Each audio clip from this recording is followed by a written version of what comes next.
mga we are not paid by the Marcos. No. Yeah, we are here to sympathize. We are from Belgium, Germany, and Nilipat pa kayo? Germany with our own money. Our reporter from ako rin, taga-ABS-CBN, Sen Hernandez po. Sen Hernandez. She's also reporting, taga dito I'm sa an Netherlands. ex-mayor of Kabakan. Talaga? I'm a two-termer. Baka pwede My kayo tumayo sa husband likod is niya. also a mayor. hindi. And Gagamitin niyo lang kami eh. Bakit naman? Kayo kay Duterte, diba? Oo. Naman? Kayo kay Duterte, diba? Oh, she's a Yes. nurse.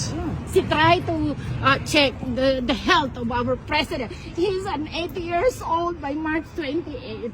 So pwede nga po, He was diba? kidnapped in the Philippines. Oo. Kasi parang we will mention na nandito yung supporters. Sa totoo lang, syempre may magsasabi na hindi pinapakita ang supporters now. We're showing people. Yeah. That's what You we're can looking show for. us that we are not paid. Yes, sir. And he's my husband. Are you married to Yeah.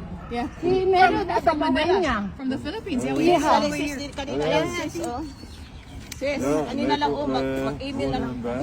Email mo.